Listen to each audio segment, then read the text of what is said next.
Muy buenas tardes, estimados televidentes y radioyentes. ¿Por qué será que el Che tiene esa peligrosa costumbre de seguir naciendo? Cuando más lo insultan, lo manipulan, lo traicionan, más nace. Él es el más nacedor de todos. ¿No será porque el Che decía lo que pensaba y hacía lo que decía? ¿No será porque eso sigue siendo tan extraordinario en un mundo donde las palabras y los hechos muy rara vez se encuentran y cuando se encuentran no se saludan porque no se reconocen?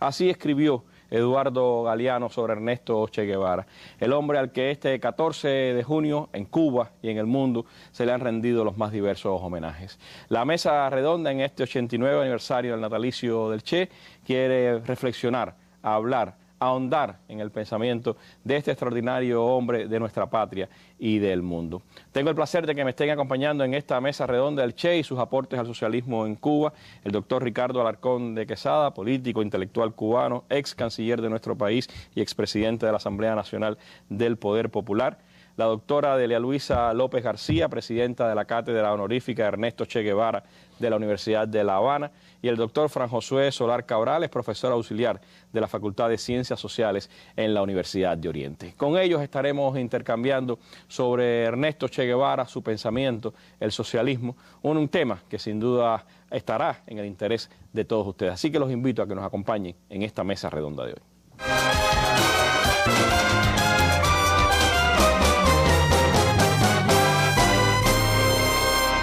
Y antes de entrar al debate sobre el Che y su pensamiento socialista, les propongo, como es habitual, ir a nuestra sección La Noticia del Día.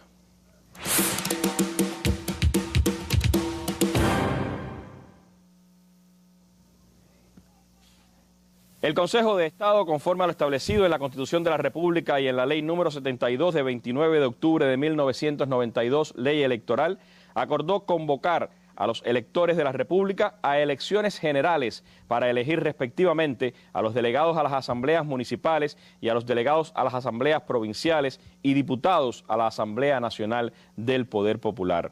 Las elecciones para elegir por el término de 2 años y medio a los delegados a las asambleas municipales del Poder Popular se efectuarán el 22 de octubre de 2017 en primera vuelta y el 29 de octubre en segunda vuelta en aquellas circunscripciones en que ninguno de los candidatos hubiera obtenido más del 50% de los votos válidos emitidos.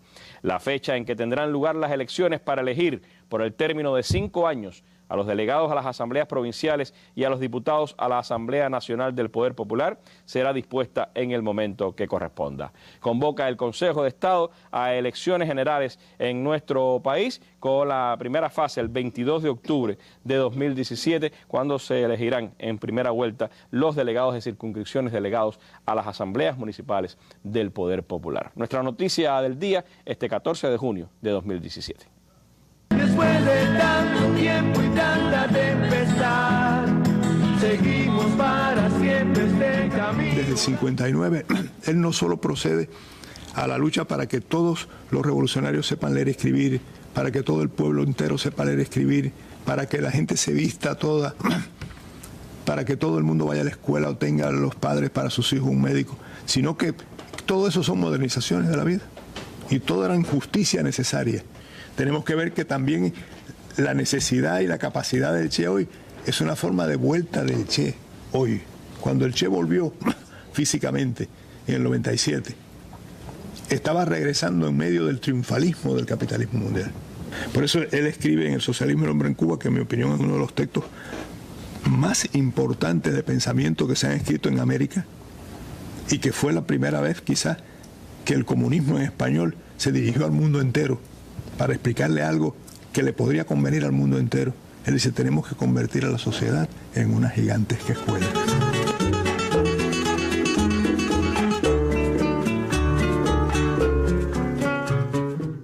Fernando Martínez Heredia debió acompañarnos en esta mesa redonda. La vida lo impidió, pero está también sus ideas, su pensamiento, su lectura del Che a la altura de estos tiempos presentes hoy, en la manera en que queremos enfocar precisamente la vigencia del pensamiento del Che en el socialismo cubano, en la construcción del socialismo, en el tránsito hacia el socialismo en Cuba. De todo eso estaremos hablando hoy con esa impronta que Fernando Martínez Heredia nos dejó también a la hora de pensar en el Che. Y me gustaría comenzar hablando con alguien que tuvo la oportunidad de conocerlo, que dirigiendo además un programa más o menos como este, Alarcón, se llamaba la Universidad Popular en aquel momento, tuvo la oportunidad de compartir también con el Che Guevara, pero que vivió, sobre todo. Que él inauguró. Que él inauguró.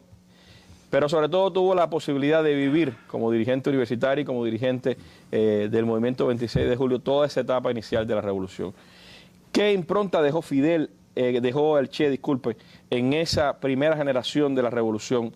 ¿Cómo impactó a la generación suya? ¿Qué le aportó desde su punto de vista el Che a la política revolucionaria, a la política y al socialismo en nuestro país? En 10 minutos. Lo que usted pueda sintetizar, se lo agradecemos. Mira, yo diría que tuve el privilegio de conocerlo personalmente ya desde enero del 59. Y a mí me sorprendió muchísimo, estoy seguro que a todos los compañeros que lo conocieron, cómo ese hombre que había entrado a Cuba por la Sierra Maestra, desembarco, etcétera, cuando llegó a La Habana, sin embargo, tenía un conocimiento de nuestra historia, nuestra realidad, que era realmente asombroso.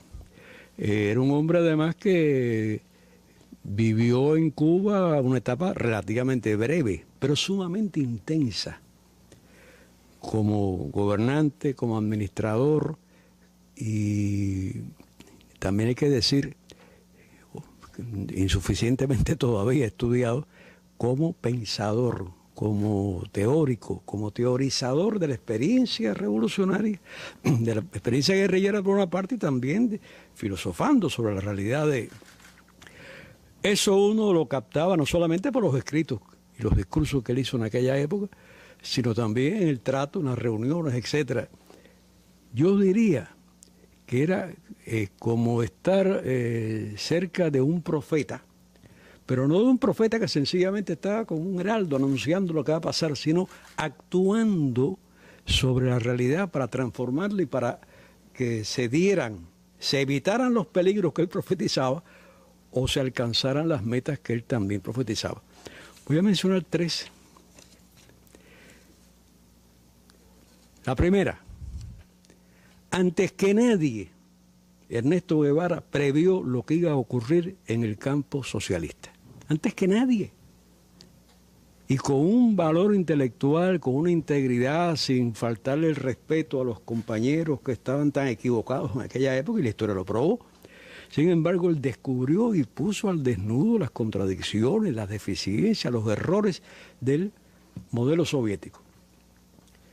Y anticipó lo que iba a ocurrir varias décadas antes, cuando nadie imaginaba que ese sistema podía algún día desaparecer. Pero además de eso, el Che también profetizó lo que está ocurriendo ahora en el imperio. Vio que Estados Unidos estaba llegando a su máximo de poderío material y que todo lo que vendría después sería inevitablemente una declinación del imperio. No hay la menor duda, pregúntenle a Trump.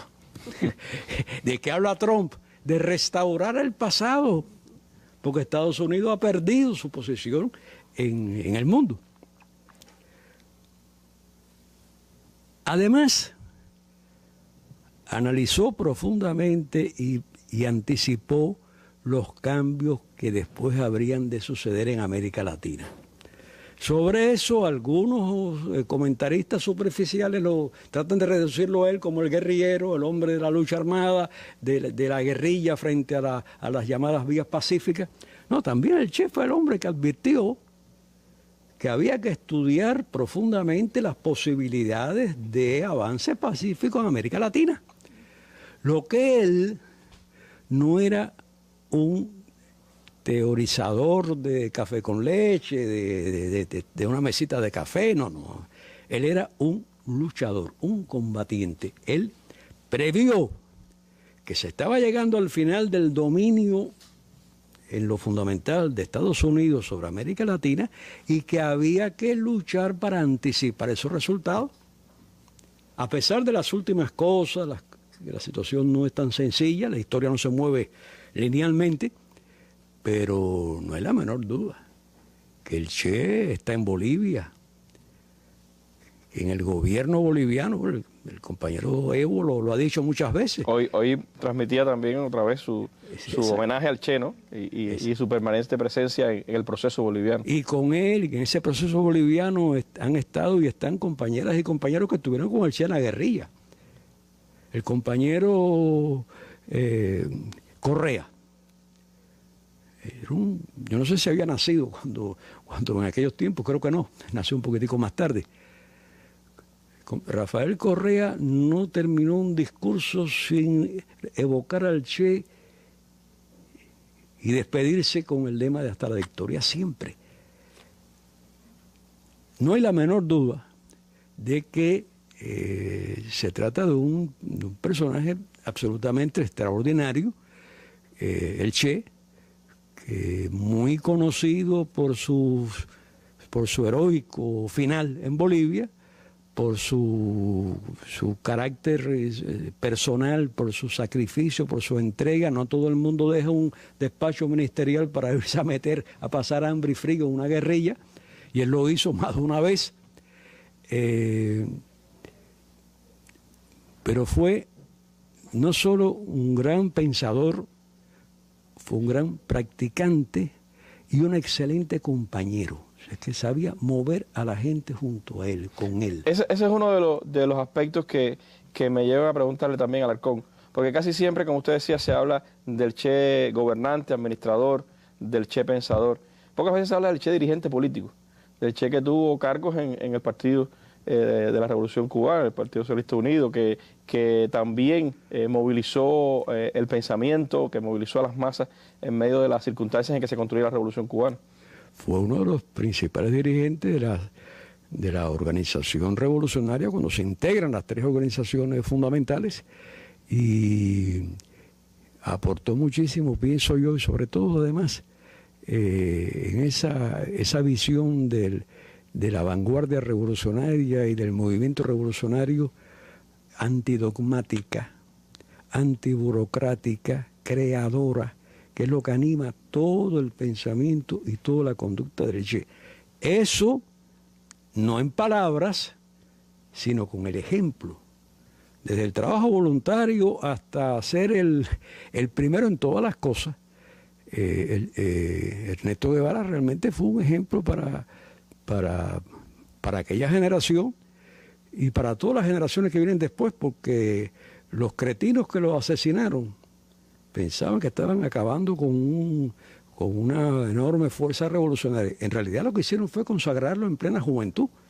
El Che es y será siempre un joven en su pensamiento, joven en su conducta, y por lo tanto mucho más cercano a esa generación que tengo enfrente que a nosotros.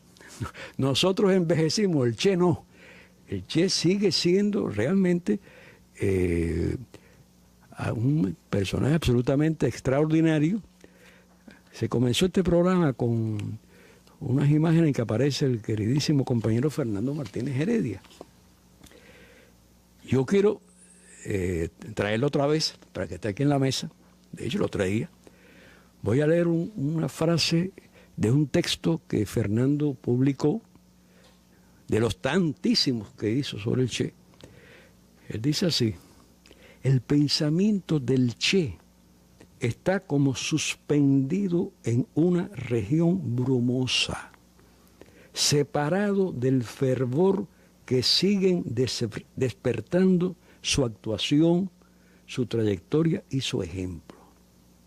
Yo creo que una de las tareas más importantes, más urgentes, más necesarias que tenemos es aterrizar ese pensamiento, hacerlo tan familiar, tan conocido, tan comprendido por la gente, como lo es su trayectoria, su ejemplo personal, su ejemplo de vida, digamos.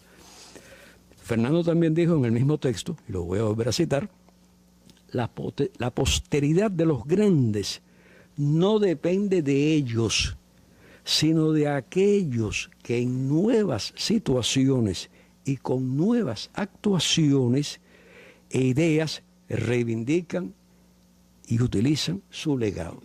De eso nada más y nada menos se trata, de ver cómo en las nuevas circunstancias, en las nuevas condiciones de nuestro país y del mundo, hacemos que el legado del Che perviva por siempre. Una de las tareas sin duda fundamentales de las actuales generaciones de cubanos, uno de los propósitos también a los que esta mesa quiere contribuir, que el pensamiento del Che esté tan vigente como su ejemplo en estos tiempos de nuestra patria. Gracias, Alarcón. Y si un día escogimos el camino de la revolución socialista, el camino del comunismo, de la construcción del comunismo, hoy estamos más orgullosos de haber escogido ese camino, porque solo ese camino es capaz de crear hombres como el Che, es capaz de forjar un pueblo de millones de hombres y mujeres capaces de ser como el Che. Fidel Castro Ruz, 8 de octubre de 1987. Discurso pronunciado en Pinar del Río, en el acto central por el aniversario 20 de la caída en combate del comandante Ernesto Che Guevara.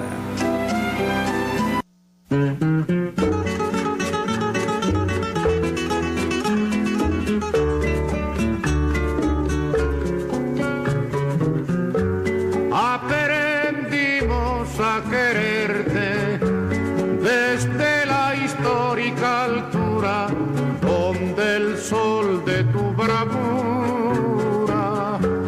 le puso cerco a la muerte. Aquí se queda la clara, la entrañable transparencia de tu querida presencia, comandante Che Guevara.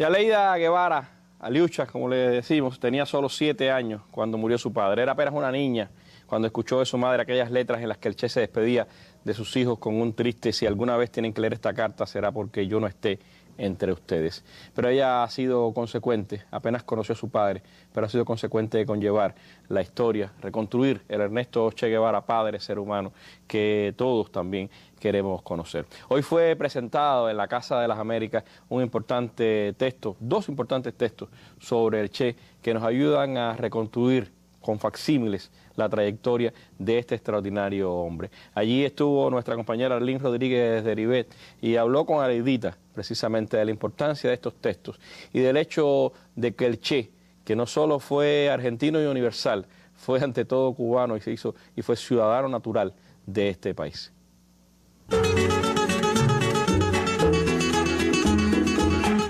Este libro puede ser uno de los libros más completos que hemos hecho a través del Centro de Estudios Che Guevara. Hermosísimo además porque tiene los facsímiles tal y como son, es decir, ahí no hay duda de que esto es lo que escribió el Che, fue lo que hizo el Che.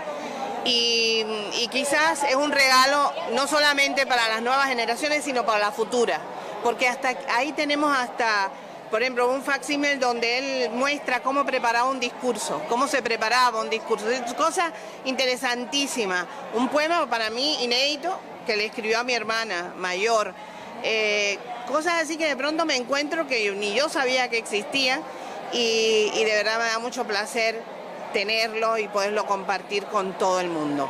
Pero tenemos también otros libros muy hermosos, por ejemplo, Che de la Memoria. Es fantástico porque son escritos de él desde la juventud. Entonces, con estos 2 libros quizás tenemos una biografía bastante completa del Che. A veces cuando era pequeña, un poco me decían, hija argentino. Yo decía, no, mi papá es cubano. Y es verdad, no estaba diciendo nada falso, es decir, mi papá es cubano. Y se lo dio a este pueblo porque se lo ganó. Creo que los 2 únicos hombres que este pueblo le ha dado, ha otorgado su nacimiento, su ciudadanía por nacimiento, es a mi padre y a Máximo Gómez, el abuelo de todos los cubanos. Así que mira qué cosa tan hermosa y grandiosa ser la hija de un cubano de nacimiento que nació en Rosario. Es muy lindo, la verdad. ¿Están felices con este libro? Sí, estamos muy complacidas porque creo que es un regalo hermoso para el pueblo cubano. María del Carmen Ariet es la coordinadora científica del Centro de Estudios Che Guevara y ella durante años lleva trabajando este libro junto a Mami, que es la directora del centro, y ha sido un trabajo meticuloso, muy serio. María del Carmen además en esas cosas es estricta, muy estricta y conoce muy bien a mi papá, así que yo pienso que ella es en gran medida responsable de que tengamos hoy este libro en las manos. Y lo que mencionaba era que al no estar María del Carmen por un problema familiar muy triste, pues podríamos haber llamado a Fernando en su lugar y hubiera acudido de inmediato como siempre lo hizo. Pero bueno, la vida también nos jugó una malísima pasada.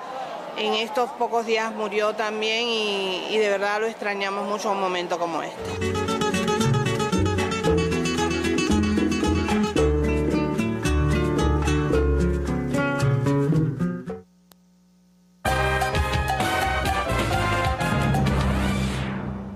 Che Guevara es solo el otro nombre de lo que hay de más justo y digno en el espíritu humano, escribía José Saramago al hablar de Ernesto Che Guevara. Un hombre que supo no solo, pues como se decía acá, analizar su tiempo, sino también mirar hacia tiempo futuro. Un hombre que miró a la política, pero que también miró a la economía. Es un momento, sin dudas, también para adentrarnos en otras facetas del pensamiento del Che, que tienen una vigencia extraordinaria para estos tiempos. ¿Cómo miraría la profesora Adelia el pensamiento del Che? ¿Se puede fragmentar o es un pensamiento que hay que analizar en toda su integralidad?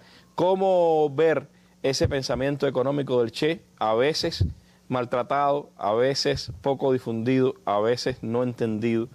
¿Cómo verlo como una cosa del pasado o como algo que también es imprescindible y necesario para entender nuestro presente económico y social? Muchísimas gracias por la invitación a la mesa redonda y quiero pedir disculpas a los televidentes fundamentalmente porque, bueno, tengo necesidad de usar los espejuelos por una operación y las luces molestan demasiado. Efectivamente, estamos aquí convocados a un tema extraordinariamente importante, que son los aportes del Che Guevara al socialismo cubano. Yo pienso, Randy y compañeros que me acompañan, que el pensamiento del Che es en sí mismo uno de los más importantes aportes al socialismo cubano. Es indudablemente el pensamiento del Che es una totalidad, es un sistema integral, es un sistema que puede y debe ser tematizado en función de investigaciones o en función de la docencia, cosa que todos, por lo menos los profesores, hacemos con cierta cotidianidad y los investigadores y los estudiosos, pues lógicamente lo tenemos que hacer también. Pero si hay una columna vertebral, a mi juicio, que lo hace coherente, esa columna vertebral es la ética. Todo lo que tiene que ver con los valores morales, con el desarrollo de la conciencia, que en estas tres formas de expresión se encuentran en las diferentes temáticas que abordó. Si usted estudia el pensamiento político, no le queda más remedio, como lo va a hacer Fran Josué después, que encontrarse con que los valores morales y la conciencia y el elemento de la subjetividad del ser humano están como elemento central del pensamiento de Che. Por lo tanto, es un sistema coherente e integral, pero también se destaca por su íntima vinculación entre teoría y práctica, como decía hace unos momentos Alarcón. Es decir, no es una teoría crítica al estilo de escuelas europeas que se sintetizan y se culminan con un pensamiento teórico que lo critica todo o casi todo, pero se quedan ahí.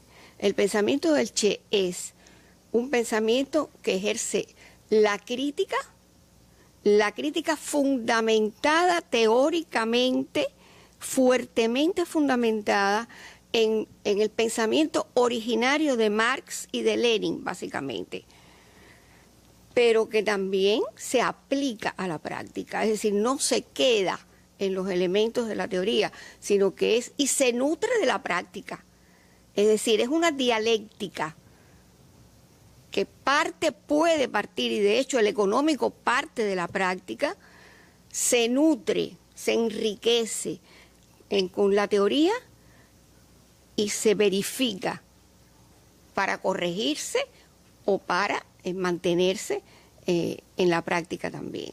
Es decir, que es de una riqueza invaluable.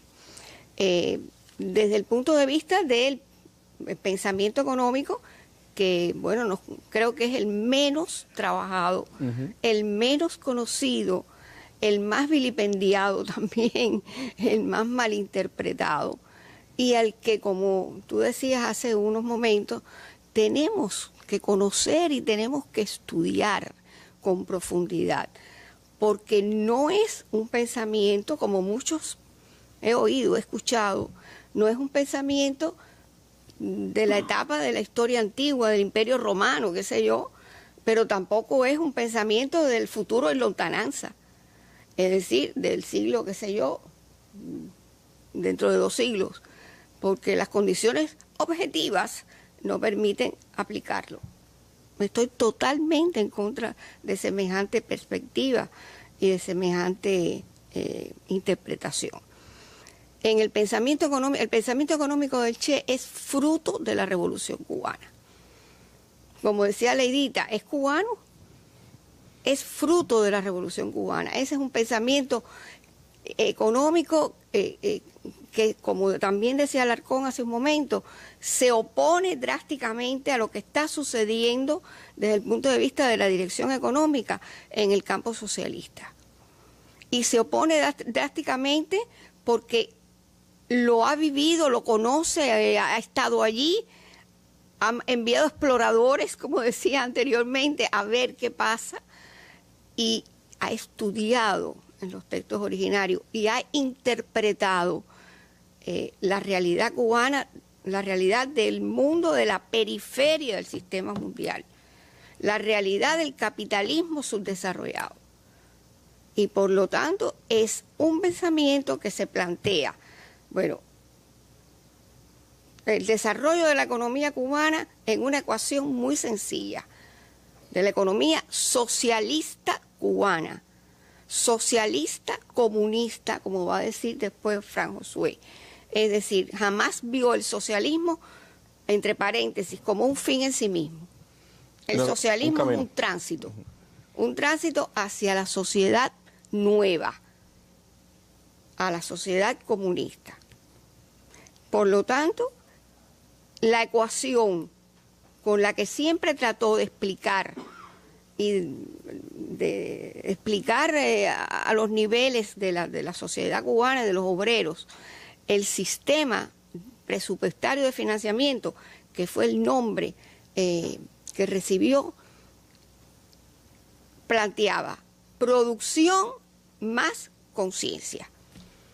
Pero por supuesto, producción más conciencia se desbrozan en un sistema complejo, un sistema de dirección complejo, bajo el entendimiento de que la conciencia, la subjetividad, los valores que necesita un tránsito y una llegada son valores opuestos a los que traemos desde ese capitalismo subdesarrollado. No era solo la posibilidad del desarrollo económico, porque desarrollo económico solo puede conducir también al capitalismo. Exacto. La conciencia era elemento fundamental en ese análisis.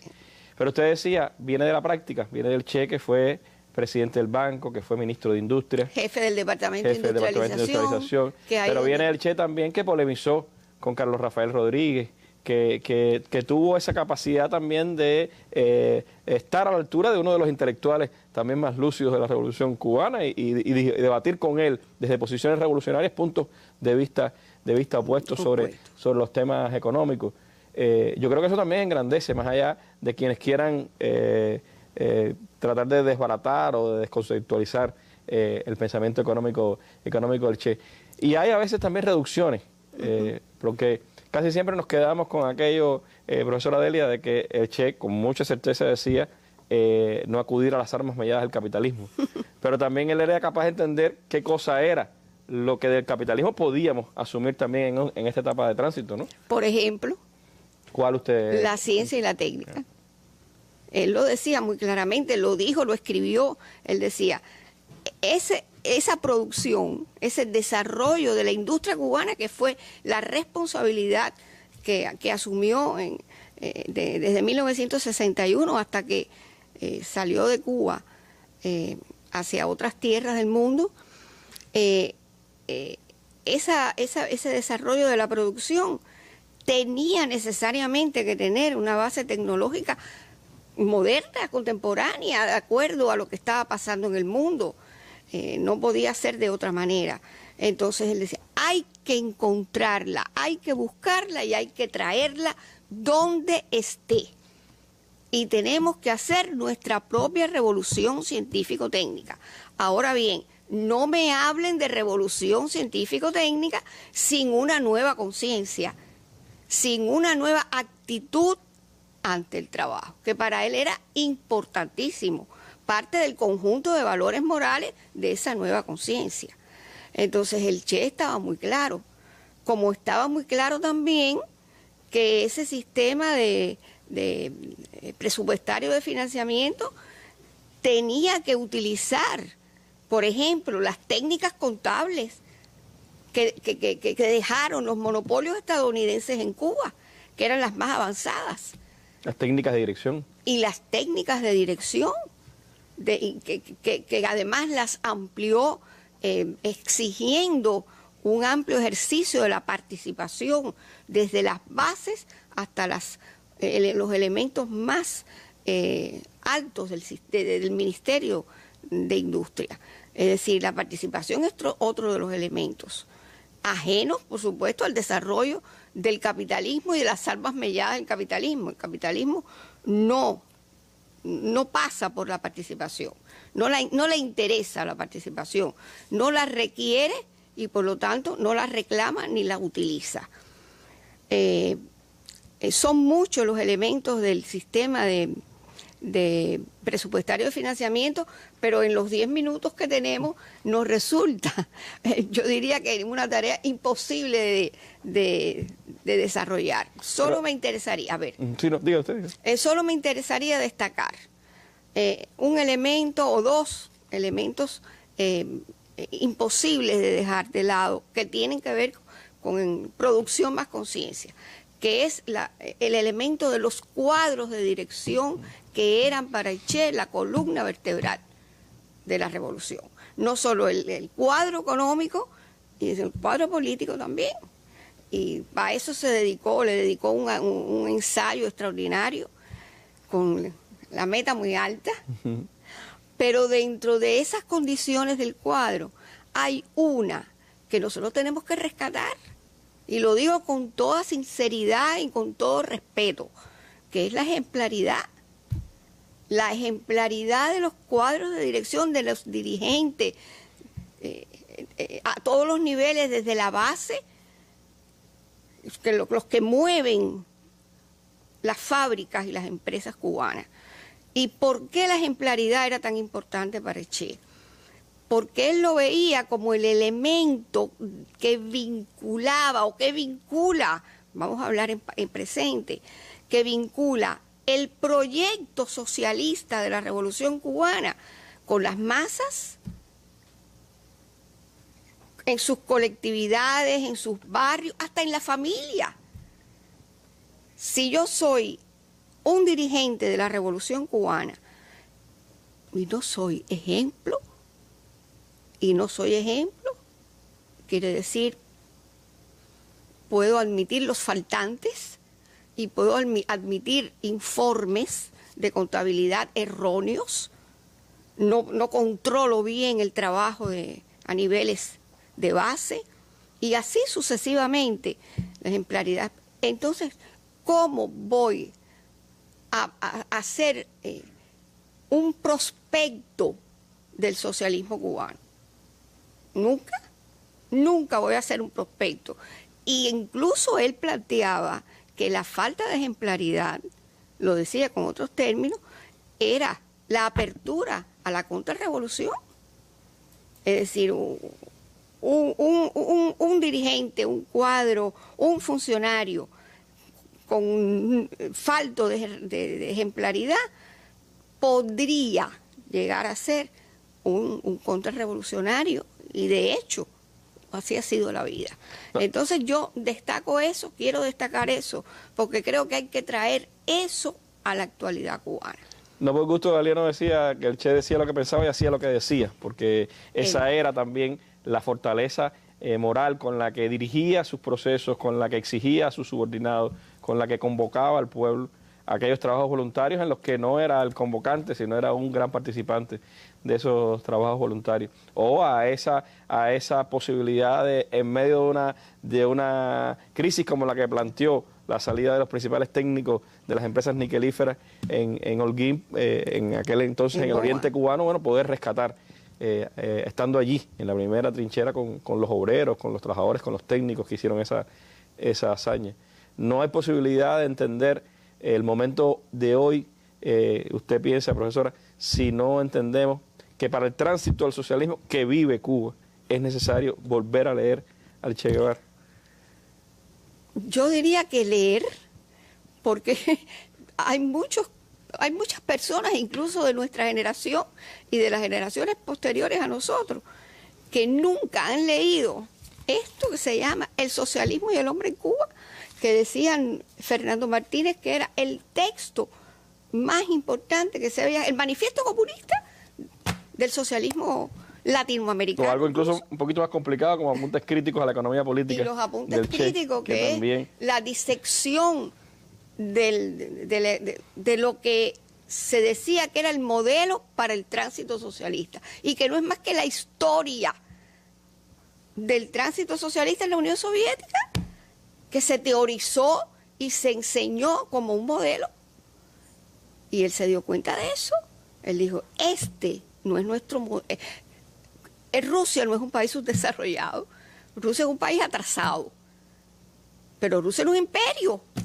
Entonces, lo que hizo Rusia no lo podemos hacer nosotros, porque nuestras condiciones son otras, son diferentes, son propias de la periferia, del 80% de los países del mundo.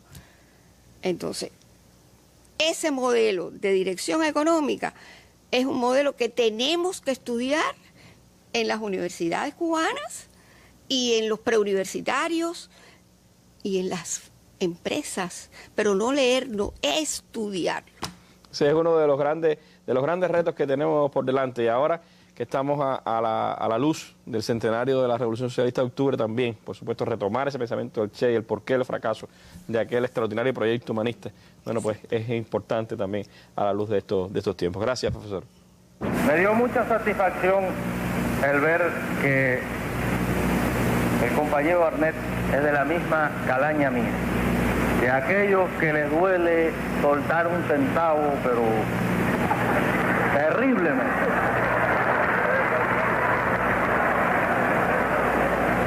Fíjense esta parte del informe de inspección.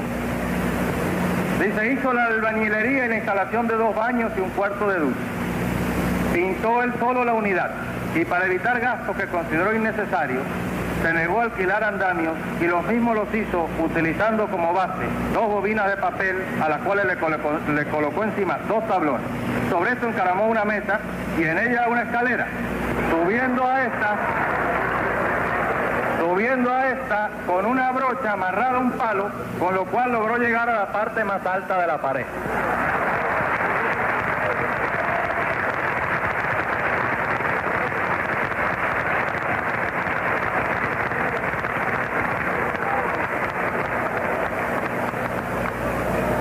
Y así es toda la historia de las 1600 horas que hizo el compañero Arnett.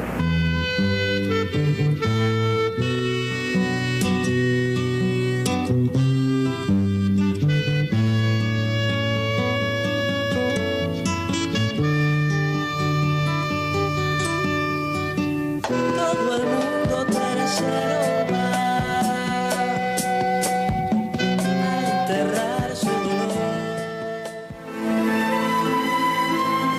Si hace falta un paradigma, si hace falta un modelo, si hace falta un ejemplo a imitar para llegar a esos tan elevados objetivos, son imprescindibles hombres como el Che, hombres y mujeres que lo imiten, que sean como él, que piensen como él, que actúen como él y se comporten como él en el cumplimiento del deber, en cada cosa, en cada detalle, en cada actividad. Fidel Castro Ruz, 8 de octubre de 1987. Discurso pronunciado en Pinar del Río, en el acto central por el aniversario 20 de la caída en combate del comandante Ernesto Che Guevara. Y como se decía acá, no es solo seguir el ejemplo, también aprender de sus ideas, ponerlas en práctica, ir al fondo de aquellas reflexiones que Ernesto Che Guevara hizo para su tiempo y para los tiempos por venir.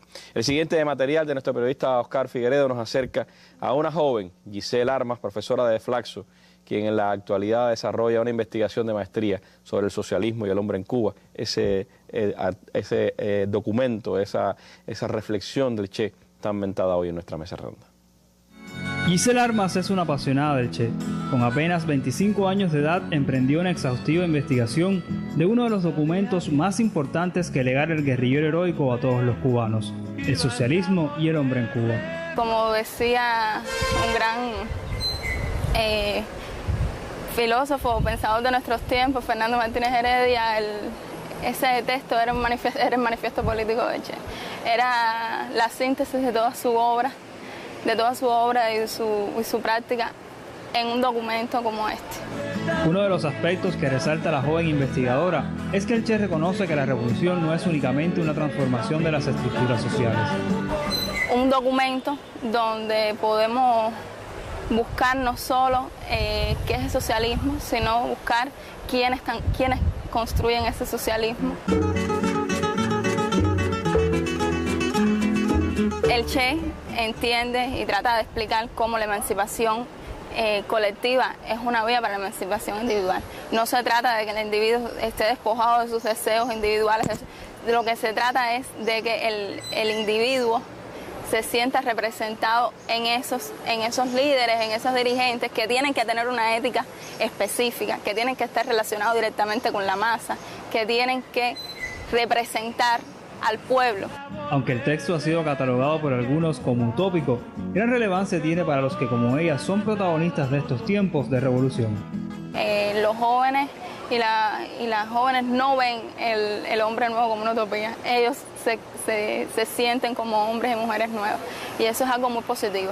¿Por qué? Porque no lo ven como futuro, sino ven que ellos mismos son sujetos activos y que tienen que transformar la sociedad cubana y que tienen que refundar muchos conceptos del socialismo, pero que ellos son partícipes de eso. No se trata de el formalismo y el teque, sino se trata de hacer la revolución y sentir la revolución. Yo creo que es lo fundamental que el Che nos brinda. Adolfo Ley y Oscar Figueredo Reinaldo, especial para la Mesa Redonda. Recuérdenlo bien, que dentro de unos años, no vamos a decir qué año, pero dentro de unos años, el que tenga 6º grado, nada más, será analfabeto.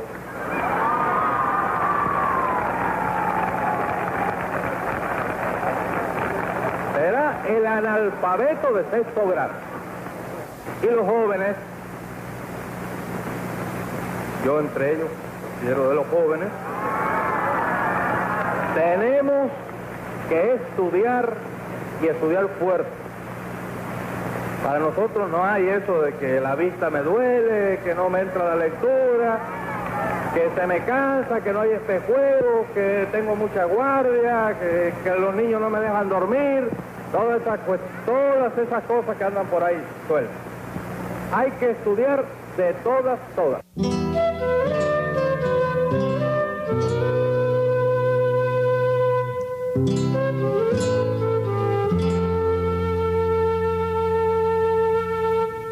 El silencio de Montevideo, preparando un adiós.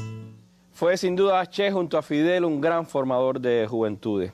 El 9 de mayo de 1964, en una intervención ante los jóvenes del Ministerio de Industria, les decía el Che: porque el socialismo ahora, en esta etapa de construcción de socialismo y comunismo, no se ha hecho simplemente para tener nuestras fábricas brillantes.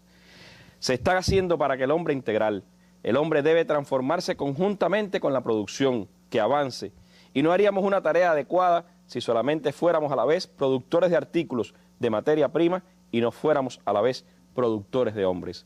Aquí está una de las tareas de la juventud: impulsar, dirigir con el ejemplo de la producción del hombre del mañana. Esa tarea sin duda me lleva a preguntarle al más joven de nuestros integrantes de la mesa redonda de hoy, cuánto ese pensamiento, cuánto la impronta del Che le sigue aportando al debate de las nuevas generaciones de hoy, cuánto tenemos que seguir profundizando en ese pensamiento para que esas nuevas generaciones sean partícipes conscientes, como decía el Che, de esa producción del hombre mejor, del hombre nuevo, de la sociedad mejor a la que aspiramos. Sí, Randy, muchas gracias. Y en primer lugar, un agradecimiento por la invitación a la mesa redonda de hoy. Y mis primeras palabras para hablar del Che en una fecha tan importante como hoy, para hablar de la impronta del Che en los jóvenes, necesariamente tienen que estar dirigidas a sumarme al homenaje que ha rendido hoy la mesa, una presencia que ha estado constante junto con el Che a Fernando Martínez Heredia, porque muchos jóvenes, de mi generación al menos, de otras, descubrimos un Che distinto y profundizamos el pensamiento del Che a través de Fernando. A través de Fernando, que con él hemos perdido no a un notable, un extraordinario académico, ensayista, historiador, sino uno de los intelectuales orgánicos más importantes, lúcidos y radicales de la Revolución Cubana. Y que en sus páginas también, en sus textos, se puede descubrir un marxismo vivo, revolucionario, desencartonado, alejado de dogmatismo, de reduccionismo, de determinismo, donde podemos encontrar las claves de una comprensión revolucionaria de la historia del pensamiento marxista, de la evolución de la nación cubana entendida desde la lucha de clase, de las transformaciones revolucionarias en América Latina, de las complejidades del mundo actual, en fin. Y además porque era, como el Che, un hereje verdadero, de los que practican la herejía desde dentro, desde todo lo que entraña defender ideas desde el compromiso y la fidelidad, ¿no? Junto con su valiosa obra también intelectual, es admirable por una conducta personal de coherencia entre lo que, igual que el Che, entre lo que se piensa y lo que se hace. Y esa coherencia, Fernando, afortunadamente tuvo sus recompensas en vida, no solo por los premios, reconocimientos, homenajes que recibió, sino también y ser uno de los intelectuales más prestigiosos para toda la izquierda latinoamericana de la Revolución Cubana, sino en que se convirtió en uno de los referentes teóricos y prácticos, una referencia ética y teórica para una nueva generación de revolucionarios cubanos que pretenden la profundización del socialismo en Cuba, y que como hijos de él tenemos que seguir esa senda de militancia activa y de pensamiento crítico. El Che, esa introducción me sirve para hablar de la impronta del Che en la Revolución Cubana. Hay muchas maneras de intentar anular el pensamiento de un revolucionario. Más allá de la denostación de los críticos, de los enemigos, está también aquella que intenta, primero, reducirlo a un ícono al que se admira, al que se adora, pero no se estudia. O otras, por ejemplo, o reducirlo a una repetición de 4 o 5 consignas y con eso terminamos el Che. Una de las más comunes es lo que decía Delia hace un rato, o sea, de reducirlo, de condenarlo siempre a un tiempo pasado o futuro, pero no a un presente, ¿no? Y el argumento parece irrebatible. Sus ideas fueron hechas para contextos y situaciones específicas y sería una locura traerlas para hoy, ¿no? Y eso realmente, el Che, que es terco, se niega al olvido y se empeña en seguir regresando. Como decía Galeano, ¿no? Que el gran nacedor. El gran nacedor. Se empeña en seguir regresando, siempre crítico, irreverente, radical, rebelde, como debe ser la juventud. Y lo hace, en primer lugar, porque a pesar de quienes quisieran remitirlo a ese pasado y dejarlo allí quieto, sus propuestas teóricas, sus consideraciones sobre la transición socialista son tan válidas ayer como hoy. En segundo lugar, porque el Che tiene un papel muy importante que jugar en Cuba hoy, en la defensa de la Revolución Cubana, en la batalla que libra la Revolución Cubana contra los que quisieran regresarla al capitalismo. El Che es un refuerzo importante en el bando de todos aquellos que entendemos que la defensa de la Revolución Cubana y la defensa del socialismo cubano necesariamente tiene que pasar por la profundización del socialismo cubano y por su radicalización, ¿no? O sea que frente a esos desafíos, esos peligros que acechan la Revolución Cubana, el Che, como dijo Fidel cuando se recibió en Santa Clara, es un destacamento de refuerzo junto con todos sus compañeros, ¿no? Además, en esta batalla, el guevarismo, que fue, lo decía Fernando también, es la expresión intelectual más acabada de esa herejía que en el campo revolucionario y socialista representó la Revolución Cubana, Fidel Castro, tiene que ser uno de nuestros soportes teóricos más importantes en esa lucha. En los debates actuales en Cuba, en los cambios en curso en la sociedad cubana, es muy importante el concepto de transición socialista y sobre todo la concepción de transición socialista del Che, que es una concepción comunista de la transición socialista. O sea, y es una necesidad que esté en el centro de nuestros debates, entendernos como un proceso en transición, con todo lo que eso implica. Establecer el comunismo como la meta a alcanzar no tiene solo el valor de, como decía Galeano, de ser el horizonte que nos permite avanzar, sino que también tiene utilidades prácticas, políticas, metodológicas importantes, ¿no? Porque brinda siempre el referente ideal, el objetivo, la meta a la que queremos llegar, con la cual contrastar constantemente nuestras prácticas cotidianas, lo que estamos haciendo hoy. En qué medida lo que estamos haciendo nos acerca o nos aleja a ese objetivo final. Hay que entender el socialismo como un periodo de transición significa que no puede ser visto como un estado determinado, un momento, un modo de producción específico, como un fin en sí mismo, sino como el camino, como un movimiento, un proceso, un camino de cambios. O sea que más que un lugar de llegada es el camino. No puede ser, porque si no es así, no tendría sentido. Así fue como lo vieron los clásicos, así fue como lo vio el Che también. O sea, como un periodo de construcción del comunismo, donde el principal objetivo es hacer avanzar un modo de vida que nos vaya acercando al comunismo como un reino de libertad y de emancipación y de eliminación de todas las dominaciones. Y bueno, esa es la concepción del Che, una concepción comunista de la transición que debe estar guiada siempre por su horizonte comunista. Y eso, Fernando lo decía en otras palabras, o sea, él decía que la contradicción principal dentro de un proceso de transición socialista es aquella que se establece entre el poder y el proyecto. Entre un poder que tiene que ser necesariamente muy fuerte para poder enfrentar la reacción, el imperialismo, para poder conducir organizadamente la transición tiene que ser un poder muy fuerte, pero que tiene que estar siempre al servicio de ese proyecto de liberación. O sea, en la transición, el poder tiene que estar siempre al servicio del proyecto, de esos objetivos finales.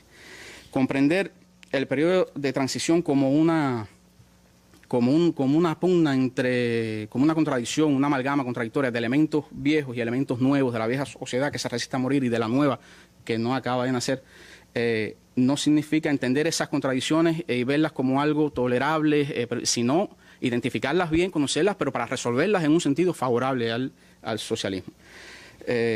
Bueno, hay muchas otras cosas que se pudieran decir sobre esa concepción comunista de la transición que tenía el Che. Quizás en algún otro momento pudiéramos, en un segundo momento, abundar más en ello. Quisiera terminar con lo siguiente. Las revoluciones son siempre ampliaciones de los límites de lo posible. O sea, siempre tienen que proponerse metas superiores a los condicionamientos y las coyunturas de lo que parece esperable, de lo que parece posible, porque si no, corre el riesgo de detenerse ese proceso de transición, incluso de retroceder.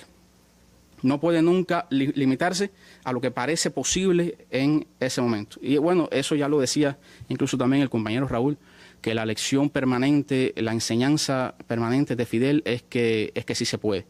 O sea, aunque las coyunturas, las realidades parezcan adversas,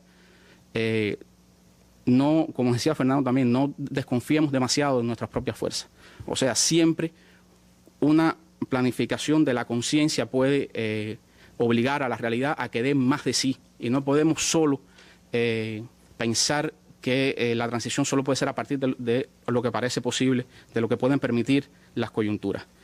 A 50 años del asesinato del Che en Bolivia, necesitamos otra vez, como siempre, al Che, otra vez sobre sobre el costillar de Rocinante, con su adarga al brazo otra vez, para que nos acompañen en nuestros combates de hoy y para que, como dijera el trovador, nos ale las orejas si algún día malo nos olvidamos de él. Apenas me queda un minuto, Alarcón. ¿Cómo hacer que el Che siga naciendo, que sea ese nacedor victorioso del que nos hablaba Galeano? Yo creo que debemos, ante todo, hacernos una pregunta. ¿Dónde estaría el Che ahora y qué estaría haciendo? Yo estoy absolutamente convencido de que el Che estaría hoy aquí a la vanguardia de todo el proceso en que está empeñado nuestro pueblo para salir de las tremendas dificultades que nos creó la historia. Estaría, digamos, junto a todo nuestro pueblo y a todos los que nos esforzamos en lo que hemos llamado la actualización del proyecto cubano. Pero estaría al mismo tiempo advirtiendo sobre los riesgos que estamos enfrentando a lo largo de ese camino. Y estaría además levantando el sentido de la ética, el sentido de la solidaridad y de la ejemplaridad, como señalaba la compañera, sobre todo para evitar que fuéramos a perder el rumbo estratégico.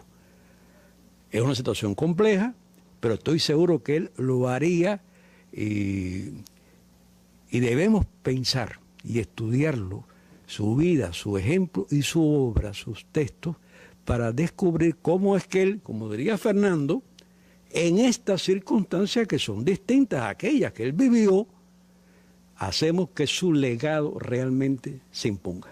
Ser como el Che implica, como decíamos, no solo seguir su ejemplo, implica sobre todo poner en práctica sus ideas, hacer una revolución que cada vez se parezca más a aquel joven rebelde que nos legó pensamiento y nos legó también acción. A Ernesto Che Guevara, el tributo de todos los cubanos y de muchos en el mundo que ven en él la recompensa y la lucha de muchos años, de generaciones de hombres y mujeres de todo el mundo. A Ernesto Che Guevara, las imágenes finales de nuestra mesa redonda en el homenaje que en Cuba y en otras partes le han rendido en este día.